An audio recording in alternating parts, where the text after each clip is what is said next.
And welcome in, everyone. Thank you for tuning into the Dynasty Force podcast today, Wednesday, May 26th. I just have to always check the date. And it's funny because I use the date like every single day at work all the time. And I can never remember when it's time for me to say welcome in. Um, yeah, your host, Robert Mantuano at Fantasy Force FB on Twitter. Here again, as always, with my normal co-hosts, the extraordinaires themselves, Billy Brisbane. The reason that we're a little late today, but for a fantastic reason. Look at the new setup that he's got going on over there, Billy. We're getting there, man. Looks like I got a green screen with no green screen. Yeah, like that original, penthouse living room. Yeah, that was nice. That was nice. How's it going, buddy? How's it hanging down there? I know you're cold. New Going spot, pretty man. well. Going pretty well. Just trying to get through the stuff.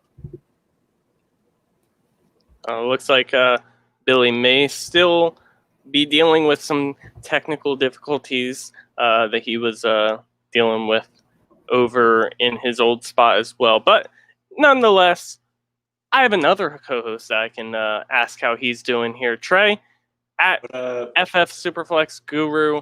Trey, how's it going? I know you're gonna have to head out early today, like a little bitch, but Hey, whenever the pineapple upside down cake's calling your name, you only got one choice, and that's the answer. But now, dude, it's going good. School's out, and I'm just relaxing, having fun. Going to work still, but same shit, different day for that. Looking to maybe do another startup.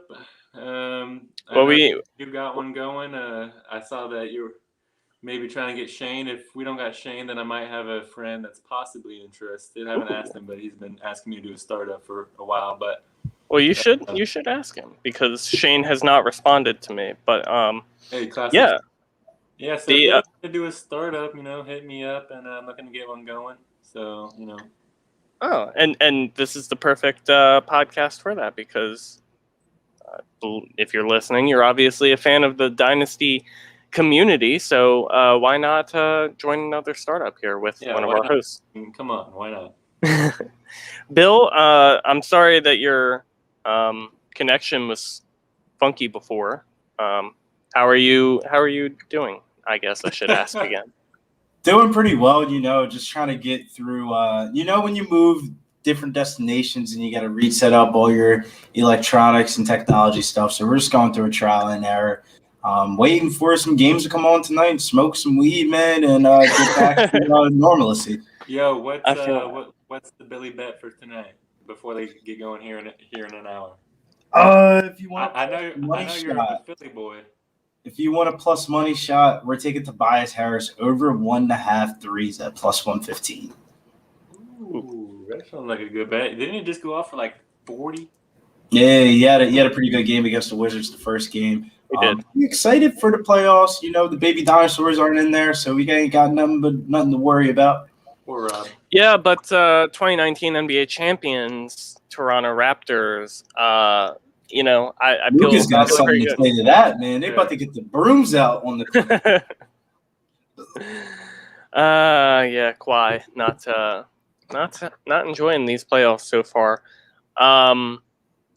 What I wanted to mention, Billy, to you, that end of game one, Russell Westbrook, he didn't step out, my man.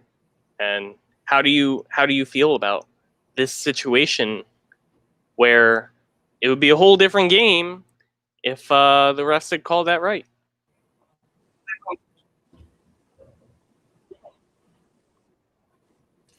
To be honest with you, the way that they were playing was pretty sloppy. If we really want to get into the technicals, my man Nato went up for a layup and kicked out Curry's nuts, and he was almost done for the entire game.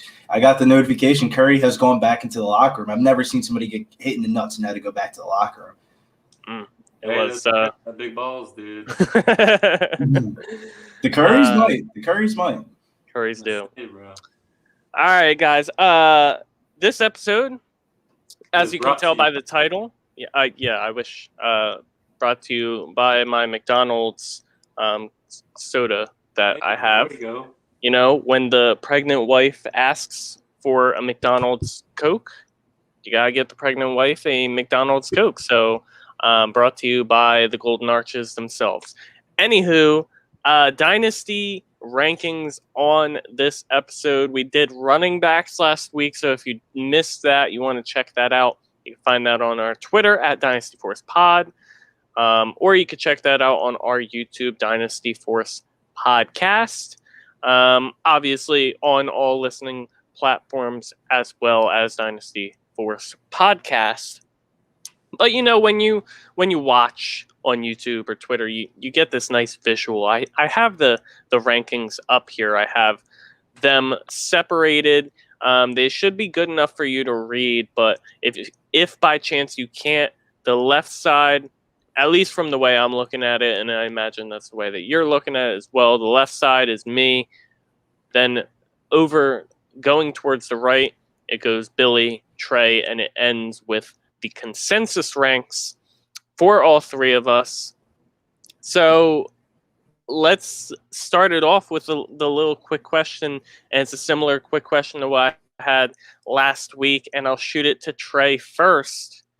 Trey, what is the most surprising thing to you when you look at our combined rankings? And you know, is there anything that stands out either consensus wise or based on mine or Billy's rankings specifically? I'll give you one player on both you guys' rankings. For Rob, it was how low you had DJ Moore, and for Billy, it's how high you had Jamar Chase. I know Jamar Chase is a really good talent. I saw a graph that put him on the same level as Randy Moss, Larry Fitzgerald, AJ Green, Julio Jones, and like production and profile-wise, that's where they project him out to be. And if that's it, then I'll be happy because I got a lot of shares with him. But I have him at 10. Billy had him at 6. And Rob, you had DJ Moore at 24, and I have him at 18. So it's not that big of a difference. But the people that you put over him are older vets, and I like the high upside youth of DJ Moore. See, and because Bill is here, I'll just give you a quick response here on DJ Moore. We may not get that far into the episode in the in-depth breakdown, and we definitely won't when you're here, so it's good to discuss that now. But on DJ Moore, I think the reason why I put him so low is because like last year, I was very in on DJ Moore. Billy was very in on DJ Moore. Well, like this was basically the DJ Moore podcast. You know, forget Dynasty Force because of how much we love DJ Moore, and it's not like buyer's regret or anything. Like how much I love DJ Moore and wanted him, and he was a little disappointing last year for what our expectations were. But it's more so like, I feel like last year he should have been the clear number one. Like, Curtis Samuel, we had seen it with him and Curtis Samuel, and he had shown himself to be the better talent. And then you enter Robbie Anderson into the fold, who really hasn't done much, besides last year, really hadn't done much in his career to that point. So I felt like, you would imagine that Robbie Anderson's going to step in, be that complimentary downfield target. Curtis Samuel can play the slot role, and then DJ Moore should be the one. But you really didn't see that. So now I feel like we're in a situation where DJ Moore is sharing number one opportunity role sort of thing with Robbie Anderson this year, and then you have Terrace Marshall added into the fold. But I feel like eventually Terrace Marshall is the kind of guy that can also step in and play the same sort of role that DJ Moore is. So it's just me kind of looking toward the future and saying, is DJ Moore ever going to become a wide receiver one consistently for his team? And I just don't know. Especially if Carolina can't figure it out at quarterback. Like they're betting on Sam Darnold now and they're really trying, but what if Sam Darnold isn't the answer? Because he's locked in for 2 years, I feel like, since they picked up his fifth-year option. So I don't know what the long-term future for DJ Moore looks like. You were going to say, Trey? Yeah, I think if we took a poll before the season and put who do you think will lead the Panthers in targets or receiving yards or whatever you want to do, or fantasy points, I think it would have been a overwhelming majority to DJ Moore, and probably Robbie Anderson would have got no more than 5% of the vote. And it's crazy that he really took over that role as the lead dog there. Definitely. I'm just hoping that DJ Moore is going to be Sam Darnold's Jamison Crowder there, because we all saw Sam Darnold just pepper Jamison Crowder with targets, and I'm hoping that DJ Moore will kind of be his Crowder, but we'll see. I mean, in a counterintuitive point to that, I will say that you could argue that that's the Adam Gase system, because Adam Gase has always had a wide receiver who has just been peppered with 5-yard A-dot targets, because why take a sack or anything when you can have a wide receiver run so close to the or line of scrimmage and be open a lot of the time. But all in all, it hurts the quarterback, because it's all they ever want to take half the time when they see any pressure, and it doesn't really benefit your team that much to pick up 3 yards on each passing play. So at all those years with Jarvis Landry and Jamison Crowder stepped in and played that role, and now we're not in an Adam Gase offense anymore. They want to drive the ball downfield, so we'll see how that works out. Bill, what stood out to you about either the consensus rankings or mine and Trey's rankings? We'll just hit it right off the top. You guys don't really seem to be believers into my man DK Metcalf. I guess you guys won't have him on any of your startup teams this year. I mean, the price is interesting, and I feel like DK is good. So I don't he's definitely worth the 4th. But for me, Stephon Diggs, you have Stephon Diggs at number 4 or 5 actually behind DK. I have Stephon Diggs ahead of DK at 2, and I have DK down at 9. Just an example of Diggs, I know he's locked in this year. He's only 27 still. It might be 28 when the season starts, but that's still a young age for the wide receiver position. He's the clear-cut 1 for his team. They're going to have to pass the ball a lot because they don't have good running options. Josh Allen's a good quarterback. Everything is there for Stephon Diggs. You're telling me if you went on the clock and you had a choice between Michael Thomas and DK Metcalf, you're picking Michael Thomas? No way. No fucking way. Dude. Well, I can tell you. This is how I do my rankings. I see it as trade value. Would I take this guy over that guy? Or kind of what Bailey says, startup. Would I draft this guy over that guy? And I'll say this: if Russell Wilson is the starting quarterback week 1 for them, he will be in my top 5. But I just don't know what they're doing with Wilson yet, so I just wanted to move him. And that's kind of what I did with Adams. Adams probably would have been my number 1, but I just don't know what Aaron Rodgers is going to do, so I had to move him down to 6. But if Russell Wilson's there, then we see what DK Metcalf's going to be. But I just don't know who's going to be who's going to be their quarterback if it's not going to be Wilson. I feel, and that's still a realistic possibility too. But you mentioned number 1, so let's take this opportunity to move in here on to the discussions here, and we all have the same wide receiver as our number 1 wide receiver, and it is Tyreek Hill for the Kansas City Chiefs. Very interesting to me. I mentioned this in the group chat earlier. But I want to take a little victory lap, because dating back to last year, I had Tyreek Hill as my number 1 dynasty wide receiver. And I don't know if I necessarily received flack from it, but I do remember being questioned, why him over Devontae Adams, or why him over who was a big wide receiver last year. Hopkins potentially, but Hopkins just got traded to the Cardinals too. Yeah.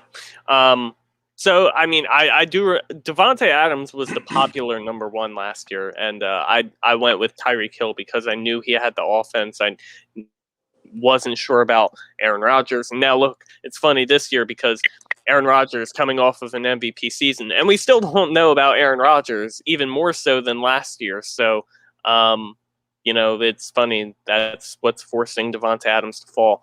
I don't think there's too much to say about Tyreek Hill, though. Like, he's the clear-cut number one wide receiver on his team. Wide receiver, I'll say, because, Kelsey is a beast himself. But Pat Mahomes is always going to supply him with fantasy value. Andy Reid knows how to draw plays or anything. Is there anything specifically you want to say about Tyreek Hill, Bill? Nothing really. I would say my biggest concern with Tyreek Hill are things that aren't related to the actual football field. Right. He's always a candidate to kind of go off the radar.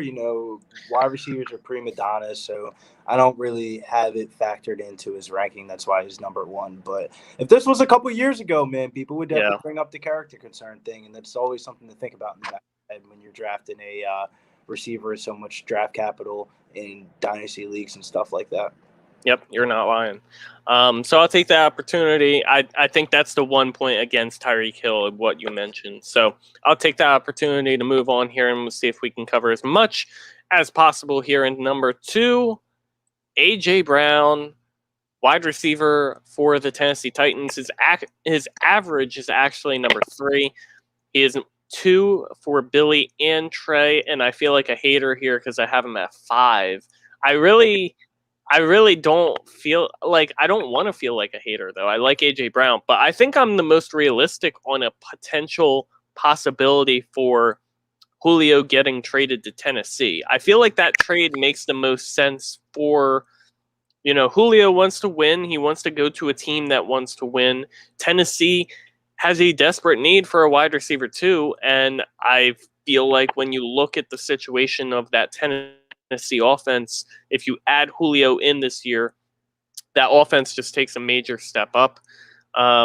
And the offense has been carrying them in past years. So I feel like that's an opportunity. And if that does happen, that obviously A.J. Brown's going to take a step back. That said, should that trade not happen, I 100% understand the A.J. Brown number 2 rankings. He's fantastic, and he gets more targets than you expect him to. He has the chance to turn any slant route into a 75-yard touchdown. He's super young. Like, everything is there. Trey, do you want to mention anything specific for Arthur? I think that if Julio does go there, I think that might actually help him, because it's honestly just him and Derrick Henry. They got Josh Reynolds, and that's about it in the wide receiver room. They lost Corey Davis, Jonnu Smith. They lost a lot of people. So I think it's going to be a lot of focus on A.J. Brown if it's just him there. If they do bring in Julio, I think that might actually help him. I think he's still going to be the touchdown guy. Julio has never really caught very many touchdowns, so I think that's still going to go to A.J. Brown. And that's honestly why I ranked him so high, because he's always been a double-digit touchdown guy. Even if you're looking at his rookie year, whenever he didn't even play a lot of the games, he still caught a high amount of touchdowns. So I'd like my ranking as him as number 2. Thought about him as number 1 for a second, but then I like Tyreek Hill's upside, so I decided to keep it safe. I feel that. And I like what you mentioned about A.J. Brown, how Julio would help to open things up. I think A.J. Brown would take a hit, personally, should Julio go, just because there's less volume for him. But if I agree that, like, less volume, yes, but more efficient on his targets. So I can understand that for sure. Bill, anything else you want to mention about A.J. Brown? Oh, man, you're probably going to hear me be on the biggest A.J. Brown bandwagon for the whole entire year for Dynasty. His first 2 seasons in the NFL are absolutely historic in just productivity. His stats for the first 2 seasons are 122 receptions, 2,126 receiving yards, 19 touchdowns, and a 17.4 yards per reception. So that doesn't even really count those times that he wasn't even playing 50% of the snaps his rookie season up until week 5. And A.J. Brown is one of 8 wide receivers in NFL history to have 2,000-plus receiving yards, 18-plus touchdowns throughout their first 2 seasons. That list of wide receivers are Jerry Rice, Randy Moss, Larry Fitzgerald, Odell Beckham Jr., A.J. Green, Julio Jones, Marquise Colston, and John Jefferson back from the 70s in the Chargers. So I feel Marquise like if you look Olsen. at A.J. Brown's stats throughout the first 2 seasons, you could bring in whoever the hell you want. My man's going to ball out, and I think people are kind of underestimating how historic his first 2 seasons are. Yeah, he's just been phenomenal. So I do appreciate you mentioning those stats specifically, because every name that you mention, I don't know if AJ Green and Julio Jones. Well, Julio is probably a future Hall of Famer at some point. I don't know about AJ Green. Probably. Just fantasy Hall of Famers. Fuck NFL Hall of Famers. Those are all fantasy Hall of Fame wide receivers right there. And I think AJ Brown's You're not lying. right behind him. You're not lying. Let's move on here. Trey, I'll let you hit this first on Stephon Diggs, wide receiver number 3. He's got an average of 4 because he is my number 2 wide receiver. He is yours and Billy's number 5 wide receiver, which puts him just behind A.J. Brown. Your thoughts on Stephon Diggs and why you ranked him where you ranked him, which I feel like is low. Yeah, I'm going to have to say this and skedaddle, but yeah, Stephon Diggs at 5. He rode me to a lot of championships and won me a lot of money this year. I think he's going to be another high-end wide receiver 1, and if he's your wide receiver 1, you should be very confident that he's going to be able to produce weekly, because Josh Allen's going to give him that volume. We saw Josh Allen pepper him with targets, whether it's the red zone, whether it's anywhere. He's going to be throwing the ball to Stephon Diggs. And Stephon Diggs has the talent. We saw him in Minnesota try to be the number 1, but Adam Thielen kind of, yanked that away from him some games, and some games Diggs went off. But it's just him there in Buffalo, and I think he's going to be another high-end wide receiver 1. Josh Allen, I don't see him taking a step back. That's the only way I could see Stephon Diggs taking a step back. There's not very many other targets for him to, worry about there. So right. I'm pretty confident in Stephon Diggs. I have Justin Jefferson and DeAndre Hopkins over him, but he could easily be over DeAndre Hopkins, but I like Justin Jefferson's youth. I feel that. Trey, at FF Superflex Guru, thank you for taking the time out of your busy upside down pineapple cake eating schedule. See, I didn't know if you guys would have known what that is. I didn't know if there was anything called different on the East Coast or anything like that. But nope. It's not called different. I just will say that I personally don't have it very often, if ever. What? But I have heard of strawberry shortcake, which is kind of like the same sort of thing, but like obviously a strawberry version. So I know what you're talking about. Yes, I'm gonna go eat a lot of it. But hey, I'll be watching at the party, so don't you guys worry. Make sure you guys talk good about my boy Henry Ruggs if you guys ever get to him. We'll skip over him because he's not worth it. Trey, thanks again for coming in, and we'll catch you later. Bill, he mentioned the point about Stephon Diggs. I'm going to talk about why I have him at number 2. And he mentioned, I think what he mentioned specifically for the Stephon Diggs topic of him ranking Diggs behind Jefferson and Hopkins. Hopkins, I think I don't know. I think that's really a toss-up. They both have very similar situations where there's probably not a second option that's really going to steal a ton of targets away. And, they both have really good, really young quarterbacks. And they're both about the same age. So you could make the same argument for DeAndre Hopkins as you can make for Stephon Diggs. It's kind of like preference or schedules if you want to go there. But the Justin Jefferson argument, I think, is very interesting. But you have Stephon Diggs ahead of Justin Jefferson yourself. So is there, a situation where, you would, I don't know. What are your thoughts on Stephon Diggs? I don't know what I'm trying to ask. Yeah, I'll compile these receivers in the same exact class. When it comes to DeAndre Hopkins, I like DeAndre Hopkins. I like the situation that he's in, but I also remember when DeAndre Hopkins was the number 1 wide receiver in the NFL for fantasy because of just his target. His target hog was absolutely absurd. When you play in a good offense and a good overall team, it's going to change the target share a little bit. I don't know. I'm not saying AJ Green will cut into his targets Pitts or Christian Kirk. I just think the out week of productivity of just hitting the ceiling every week isn't the same as we used to see with DeAndre Hopkins. That's the only reason why I have him ranked down at 9, but just because the offense is the reason why I slot him in a little bit over Keenan Allen. But Keenan Allen would probably be the guy that I would really go to at that number 10 position. I know you feel the same exact way. You have him ranked around that same exact area.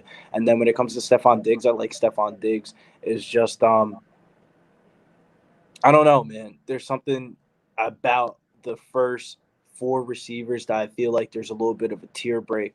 I feel like DK Metcalf, we have yet to see his ceiling. I feel like we are starting to see glimpses of Stephon Diggs' ceiling, hence why you have him at number 2. And I can definitely understand. It's just, I don't know, man. I like Diggs. I know he's won everybody fantasy championships.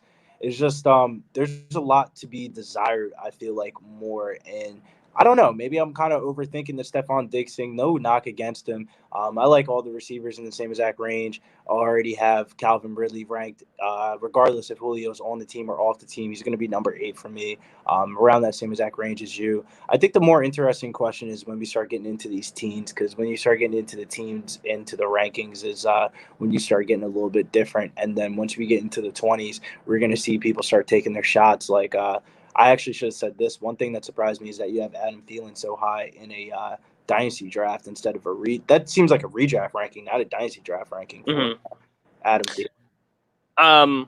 Yeah. So, I mean, on the topic of Thielen real quick, because I don't know how far we're going to get here exactly. So I might as well dive into it. But on Thielen, I mean, I just feel like we all feel like he's older than he really is.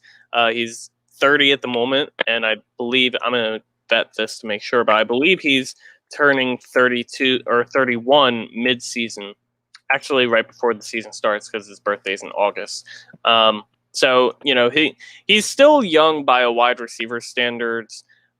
I don't know. Not young, I'll say. Thielen because hit the wide receiver age apex, though. I feel like the wide receiver age apex is like 28.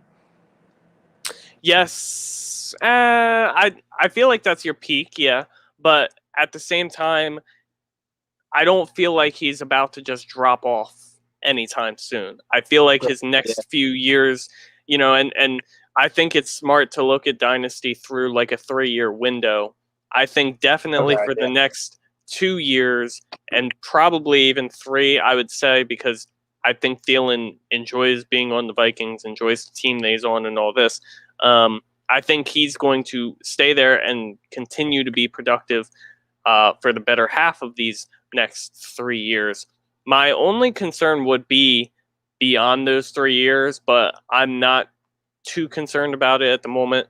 I think the one point that most people can and will make about Adam Thielen, because, you know, I have him at 21 to be exact. You have him at 33, and I believe, Trey has him at 31, and he is our average 28.33 wide receiver, which comes out to wide receiver 27 in our consensus ranks.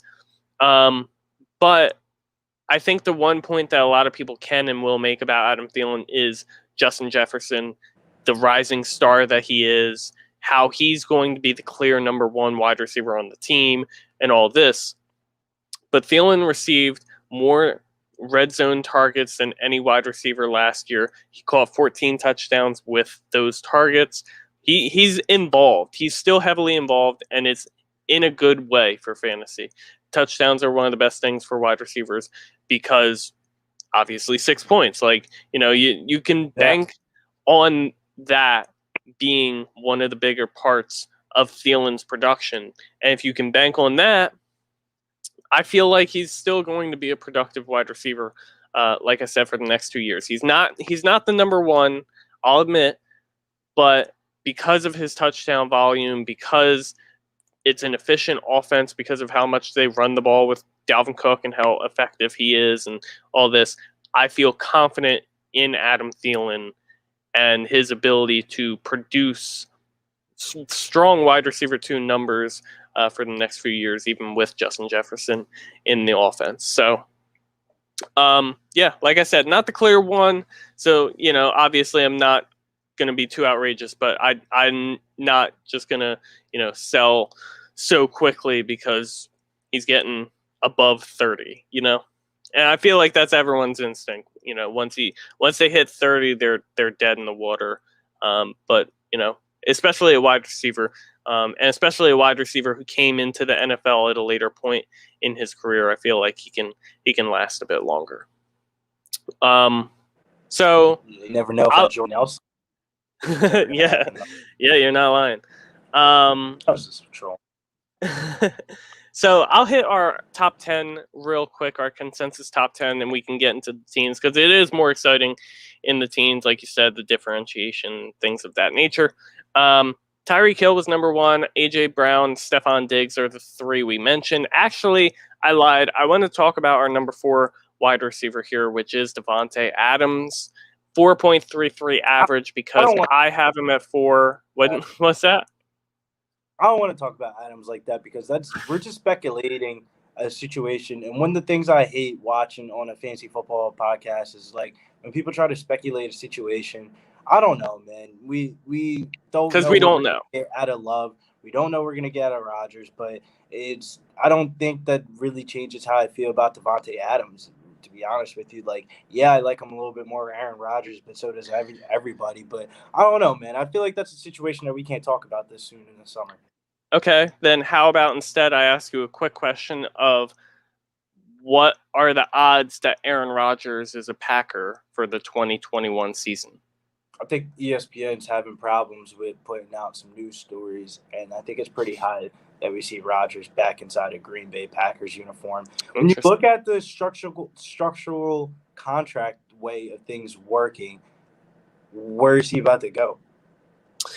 I can agree with that. I've heard of Denver being interested, but I don't know how exactly things would line up, how their cap space looks. But I would also say that Aaron Rodgers, personality-wise, is a stubborn man. So I would not put retirement past him if he does not get traded.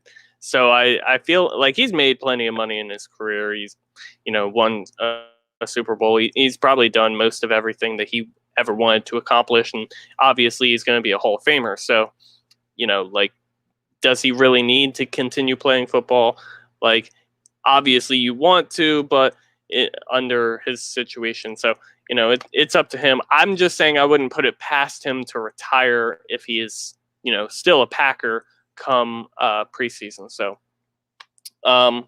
like you said, it is speculation, so it's hard to really judge on Davante Adams and mention. I actually did recently, this past week, buy Davante Adams. I traded Travis Kelce and a 2023 second for Davante Adams and Chris Herndon. So Chris Herndon just to be anything at tight end, literally anything. It's a trade I might want to side on the Kelce side. Interesting. I have to say, age-wise, it goes towards Davante Adams. Number 2, it's a 3 wide receiver, 4 flex league. Yeah, so it helps to have a wide receiver at that position. Yeah. One person I really wanted to talk about in the teams right here is consensus number 14 here. It's definitely a different type of situation that we are seeing the Washington football team coming into this year. Scary Terry kind of got fed last year through just targets and stuff like that, and that's how he really was fantasy productive.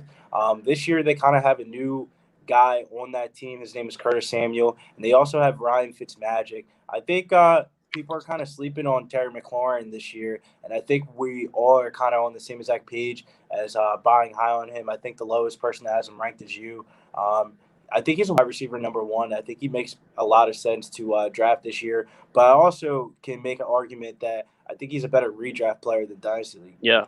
Definitely. I agree 100%. Let me just round out the top 10 real quick after Davante Adams. Number 5, DeAndre Hopkins. Number 6, Justin Jefferson. Number 7, DK Metcalf.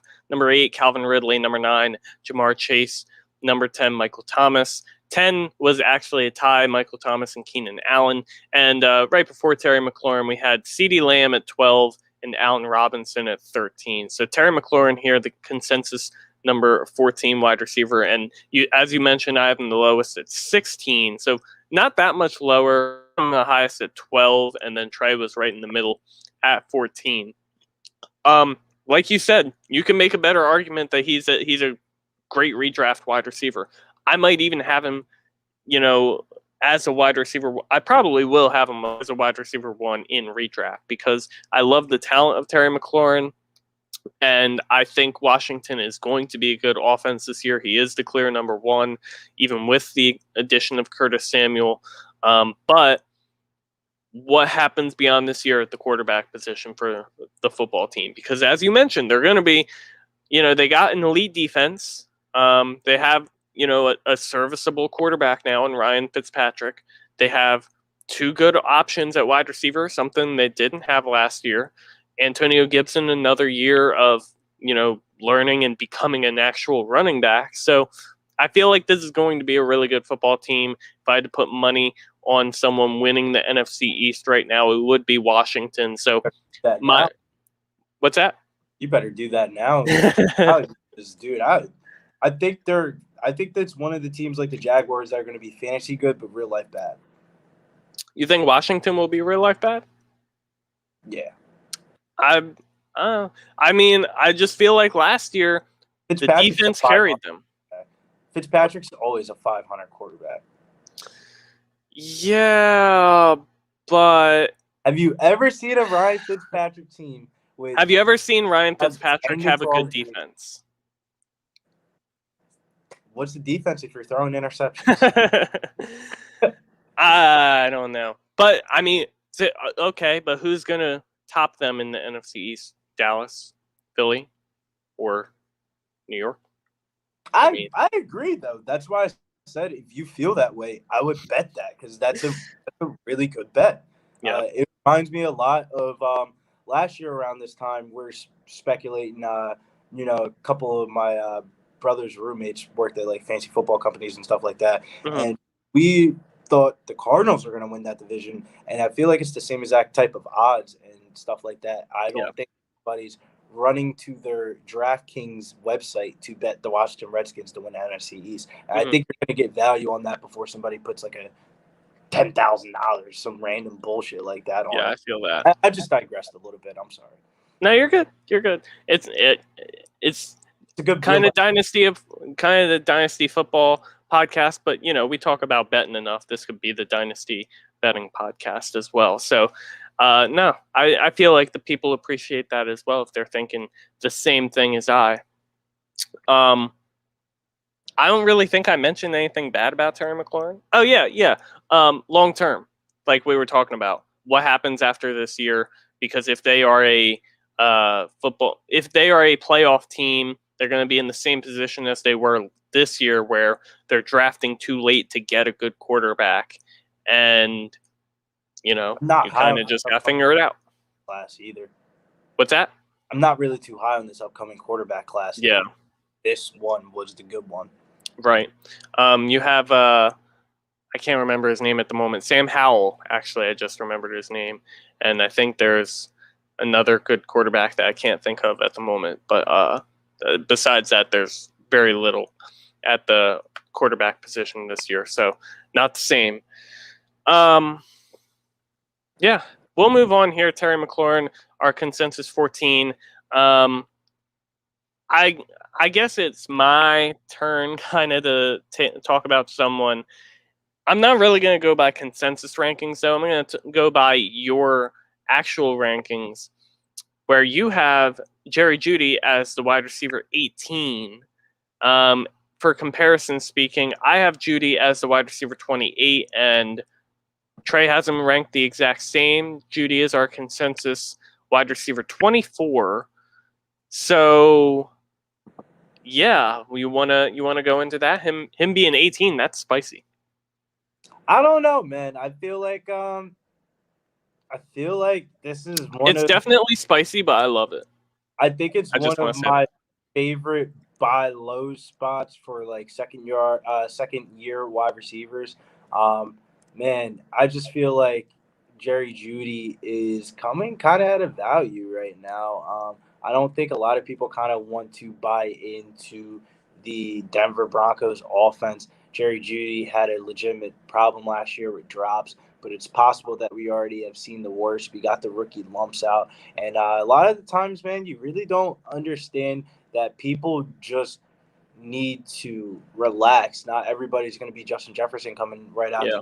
the rookie. Back in the day, it used to call it the third year wide receiver. Remember that? Right. Yep. Call it the third year wide receiver. That would be like the fantasy peak year. Maybe a change in quarterback is something needed for the sophomore, and a realization that Jerry Jeudy could hit his fantasy ceiling, and then Cortland Sutton returning maybe the cause of Jerry Judy's value to dip too far, presenting opportunities and shares for me to get in behind him. I think he reminds me a lot of who you just got done talking about to start off the wide receiver rankings. He gives me a lot of Stephon Diggs vibes. Yep. And shout out to Jacksonville Zoe because he mentioned Spencer Rattler is the other top quarterback in the class, and he's right. Once you mentioned Rattler. So, one of my coworkers at Pub PSR. Oh, word. Yeah, that's my boy Zoe. He's a Jaguars fan, so we should talk about some DJ Chark. Yes. One dude I had no idea how to rank, dude. I had no I like the quarterback situation. I just had no opinion of him as a person. Did you see that thing about how he had personal mental problems? Yeah. And he had to go see like a therapist to get over it. Do you like LaVisca? Like, how do you feel about that Jaguars offensive situation? Because there's going to be fantasy points scored. So DJ Chark, our wide receiver 34 consensus wise, he is my wide receiver 27. He is Billy's wide receiver 34 and Trey's wide receiver 39. So he's pretty much off of DJ Chark. But me personally, I'm in on DJ Chark. I like, yes, he has mental health, sort of situations going on, but number one, he's talking about it, which is healthy for him. Like if you have mental health, situations going on, you want to see someone talk about it because that means they're actually healing. Yes. Frame live like Antonio Brown. Yeah, don't just blow up and go nuclear on everyone and become a crackhead basically. So that's number one. That makes me feel good about DJ Chark. Number one. Number two, the situation that we're in Jacksonville between DJ Chark, Marvin Jones, and LaVisca Chenault. You can make an argument, and they're really the only three fantasy relevant options in the passing game, unless like Travis Etienne, you want to mention him, which he is going to be a big time threat in the passing game. But as far as a receiver goes, those are really the three threats. There's no tight end threat. There's really no deeper wide receiver threat, unless you want to talk about Colin Johnson again. You might see some James Robinson coming out the slot this year, to be honest with you. I feel like they would do it the other way around and have ETN coming out of the slot and yeah. But no, it's still a valid point. You could see that very well because I did see a training camp talk of, ETN is running with the wide receivers. Obviously, he's not going to play strictly as a wide receiver. He's going to be their number one running back, but he has that ability as well to be a pass catcher. So this is a team that likes flexibility because, like we're talking about Travis Etienne playing as a pass catcher in rookie camp. You have LaVisca Chenault, who's kind of a do-it-all wide receiver as well, always was back to his college days. So DJ Chark, I feel like he's not necessarily that. He's more of a downfield threat, but I feel like if anyone's going to step up and be the number one target in this offense for Trevor Lawrence, is going to be DJ Chark. Marvin Jones, we've seen it in his career. He's more of a complimentary wide receiver. He's not going to be that guy to step up and be the number one. But DJ Chark has the size. He has the speed. He has talent, which we've seen before. He has the red zone threat. He has the ability to become the number one if he so chooses. And then Jacksonville, so your man commenting saying Marvin Jones will end up helping Chark. Chark should be somewhere in the 20s. He could put up 10 plus touchdowns this year, which I agree. Because that's kind of my argument. How many touchdowns do you really think that he scores? Because this past season, he only got 5 touchdowns and finished 31st in red zone targets. But the year before, it was kind of 31 in red zone targets, but he also had 8 touchdowns, and that was with a way worse quarterback situation. So it's definitely a situation I feel like that we need to talk about throughout the summer, because I think that's the way that we're going to have to get value is I feel like everybody has a sour taste now of the Jaguars offense after their draft, but I feel like before the rookie drafts, everybody was talking about Trevor Lawrence this, Trevor Lawrence that. Man, I was out here trading for Keelan Cole and Colin Johnson so I could just get a piece of Jaguars offense. And now I got freaking DJ Chark ranked all the way down there at 34. Yeah. I have to do some quick addition, but I'm pretty positive that DJ Chark also dealt with injury last season.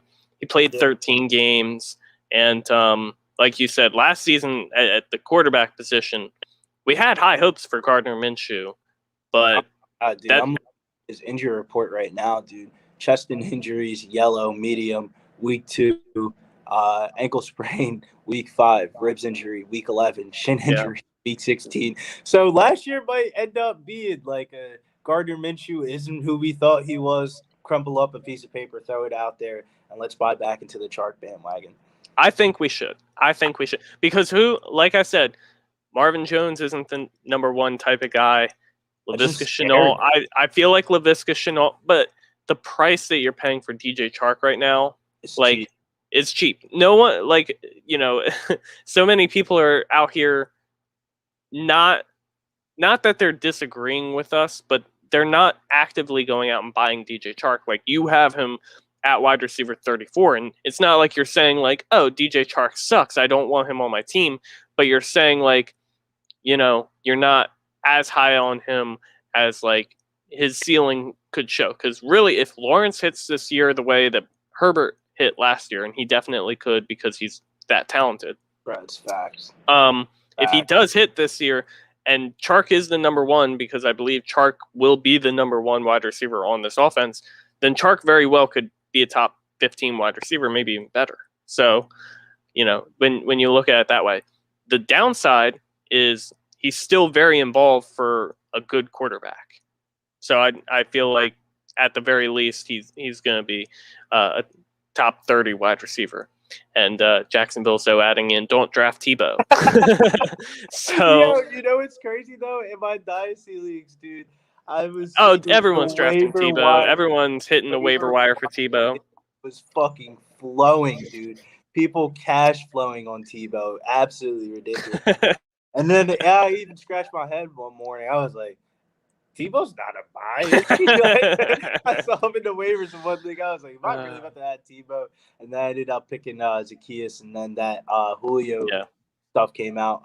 Talking about that, though, I think there's another interesting quarterback conundrum.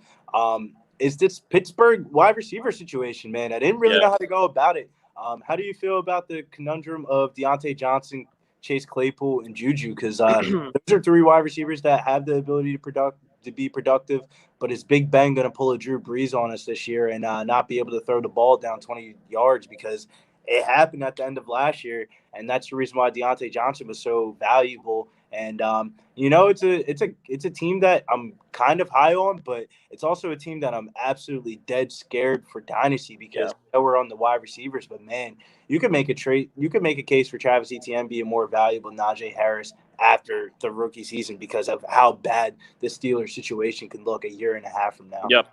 Yep. And that's very much where my point is at. So for reference, on the 3 wide receivers, Chase Claypool Deontay Johnson should be the highest one. Okay. Deontay Johnson's our highest consensus wide receiver of the 3. He's our wide receiver 29. Chase Claypool right behind him at 30. Then there's Jalen Waddle at 31, and then 32 is Juju Smith-Schuster. So they're basically, 3 of them in a space of 4. So that's interesting. But on that, you have Deontay Johnson at 27. You have Chase Claypool at 29. You have Juju at 30. So again, they're all kind of grouped together for you as well. Trey has Deontay Johnson at 26, Juju at 27, and I missed Chase Claypool, but he is Trey's wide receiver 24. So again, the three of them, I should say, grouped together in that group of four. And then for me, it's funny because you two, mid-20s for basically all of them, except, you have Juju and Claypool a little lower. But for me, I feel like comparatively speaking, I'm off. Deontay Johnson at 34, Chase Claypool at 38, Juju at 41. 41 for Juju? 41. You're telling me you're on the clock and you're drafting Robbie Anderson over Juju, man? I don't know, man. So, I think trade value-wise, I can see it. But, man, this was leading me into, is Juju the buy low of the group of the three? Because, like, I just don't know how to really project them out weekly. It's just, man, it's just like, so I don't know what right. we're doing out of Big Ben, dude. And it's honestly pretty concerning for my shares. So here's what I'm going to say on the wide receivers. Number one, I think the best long-term asset is Deontay Johnson, because I believe Deontay Johnson is currently the most talented. I believe Deontay Johnson can become a number one in that Pittsburgh offense, and it will happen. I do believe that. I understand the Claypool hype because he looked fantastic last year, and when Ben was able to hit him, he made plays, and the way they used him, he was just all over the place. He was a playmaker, and he was like, he's Mapletron. Deontay Johnson can never be an alpha receiver at the way he plays. He doesn't just have the athletic profile. The reason why I kind of like Chase Claypool the most out of all three of them is because he has that alpha profile of the things that you look for when you're looking for a slam dunk outside wide receiver. I think Deontay Johnson, it could be the most consistently productive, but if you just look back a little bit, man, you're telling me you're picking the 5'10" slot receiver of the 6'4", 240-pound dude that can run a 4.42 and finish 99th percentile in speed score and 91st percentile in burst score. I feel like Chase Claypool just seems like a way better if you're going for upside, you're going for Claypool. I feel like that's true. But I'm speaking more of what I believe actually will happen, and I've seen the talent on the field of Deontay Johnson, and I've seen the usage and the route running ability and the actual technical ability of Deontay Johnson being put to use. And I feel like his current skill set, it makes him a good long-term value at the wide receiver position. Because let's say something happens with Big Ben this upcoming year, and after this year he's done. Deontay has one year?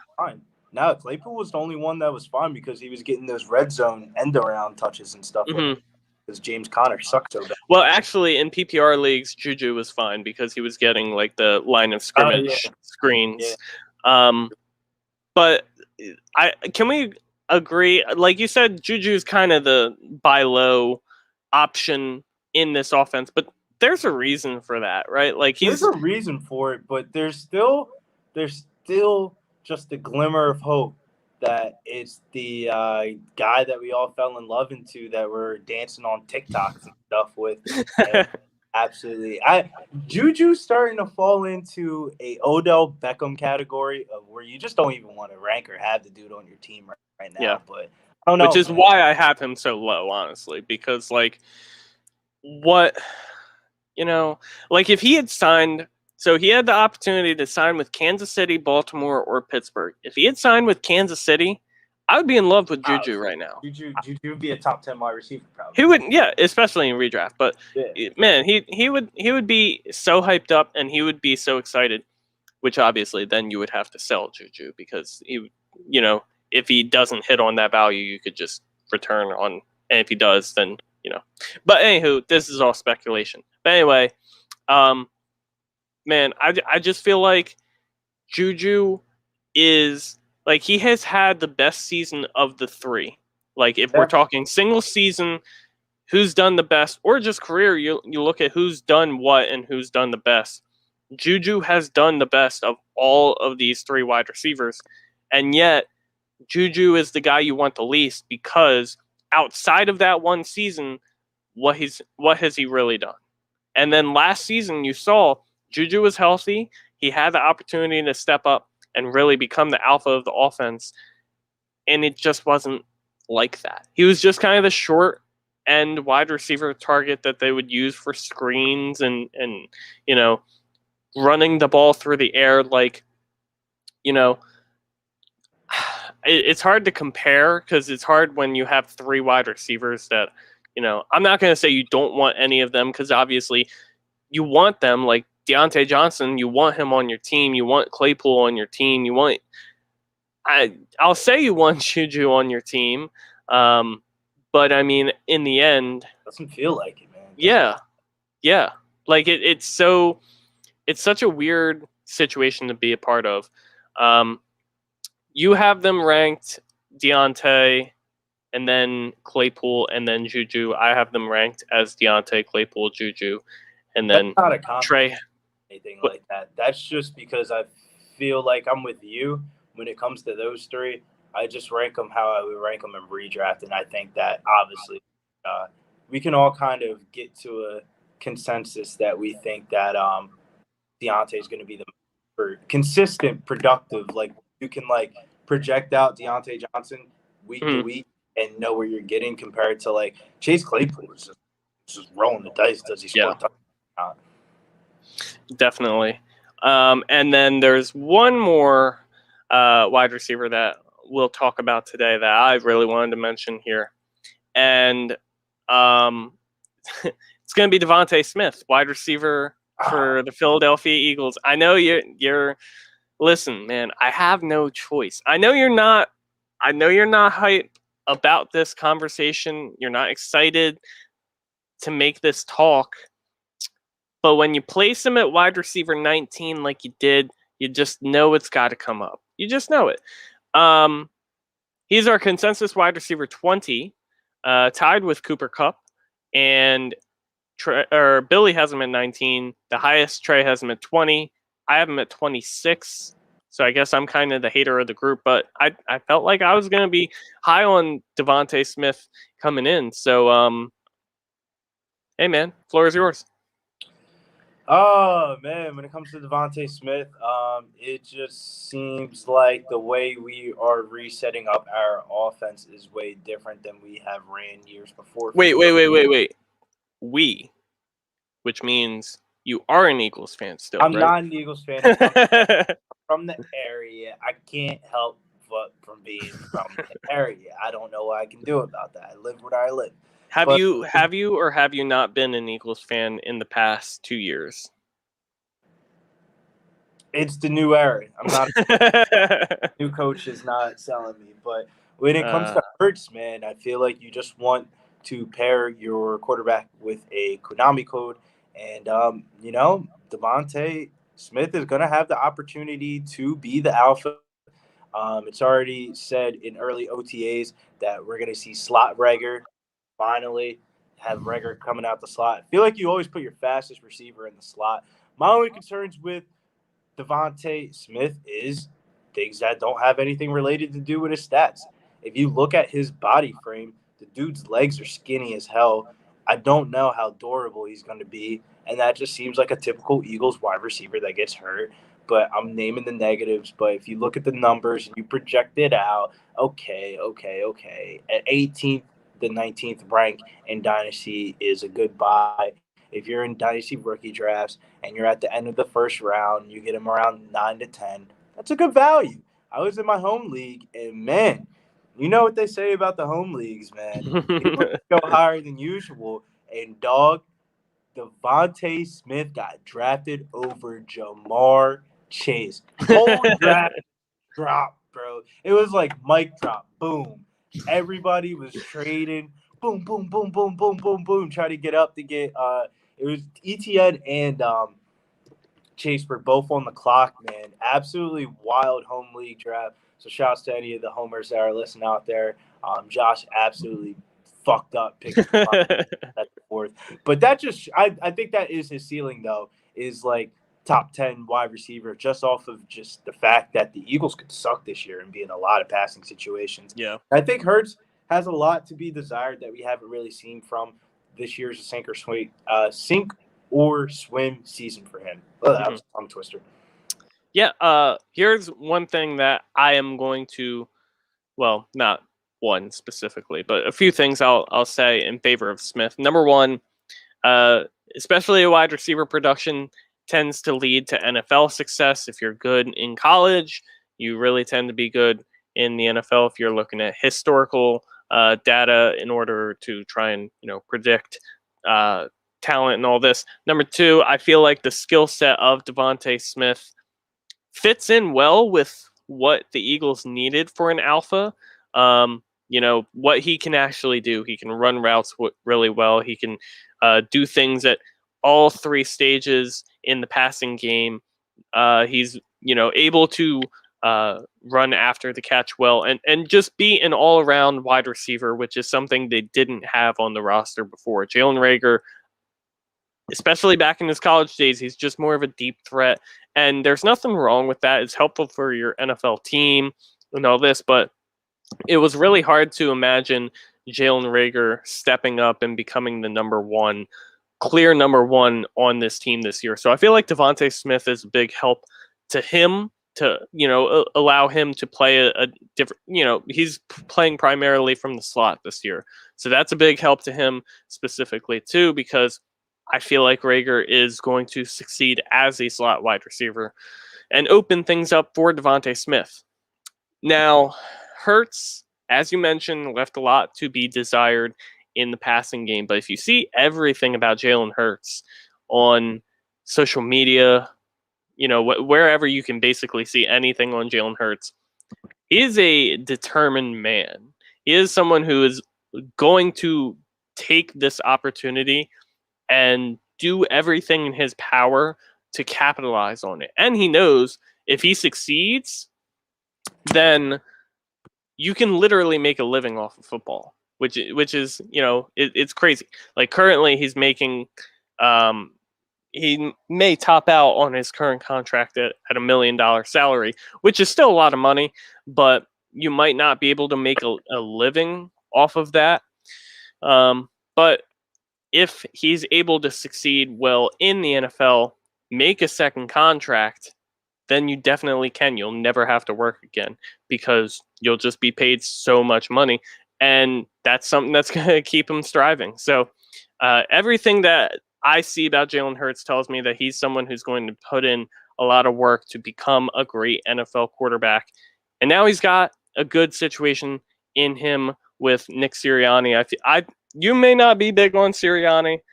I feel like he's going to implement a good RPO system that really is going to take the strengths of Jalen Hurts and, exaggerate them.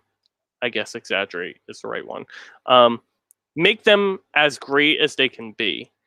And from there, Hurts can really grow as a quarterback and, do what he's good at. Lamar Jackson in his MVP season really did. He ran the football, he ran the read option, and he threw to Mark Andrews, and Hollywood Brown opened things up, but he didn't, he was okay on deep balls, but he wasn't spectacular. So looking at situations like that, if you just work on the strengths of Jalen Hurts, you focus on those and you try and have him focus on them, then I feel like he can hit his ceiling, which is, not obviously this year immediately, but eventually he can hit his ceiling, which I feel like is what we view Lamar Jackson now. So that's some positives, if that makes you feel better about being an Eagles fan. Good enough. All right, let's run down a quick list here for those listening and not watching. I think I left off at Terry McLaurin, wide receiver 14. 15, we got Amari Cooper. 16, Chris Godwin. 17, Kenny Galladay. 18, Mike Evans. 19, DJ Moore. 20 was a tie, Cooper Kupp, Devontae Smith. Robert Woods at 22. Julio Jones at 23. Jerry Jeudy at 24. Tyler Lockett, 25. Cortland Sutton, 26. Adam Thielen, 27. Brandon Ayuk, 28. Deontay Johnson, 29. Chase Claypool, 30. Jalen Waddle, 31. Juju, 32. Odell, 33. DJ Chark, 34. T. Higgins, 35. Will Fuller, 36. Brandon Cooks, 37. 38. Tyler Boyd. Deebo Samuel, 39. Laviska Shenault, 40. Curtis Samuel, 41. Jarvis Landry, 42. And then there's a bunch of wide receivers that not all three of us ranked. A few of us did, a few of us didn't. And if you want to see those, you can tune in and see the initial of those of us who did not rank those players. So those are the wide receivers. So I hope you enjoyed this episode. Next week, we're going to bunch quarterbacks and tight ends into one, because obviously there's less quarterbacks and less fantasy relevant tight ends to talk about. So that'll be exciting. Next week is also my last episode as a full-time host, which is very sad. Yeah, I very much enjoy it. And I will be back for certain episodes. I know you, Billy, you and Trey are going to invite me back on the must draft player episode. Very necessary. The hot take episode. Yeah, the love-hate list. Yeah, definitely. Got to get there. So excited for football. But I digress. This week, good episode. I enjoyed it. Bill, at Getting Bills on Twitter. Anything you want to mention as we head out? Baby, 30 minutes until game time. Let's get it. It's exciting. And then me at Fantasy Force FB on Twitter.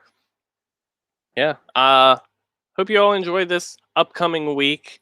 Enjoy your Memorial Day weekend. I hope you're all getting your Mondays off like I am, because it is going to be clutch to be able to relax an extra day. So definitely. All right, everyone.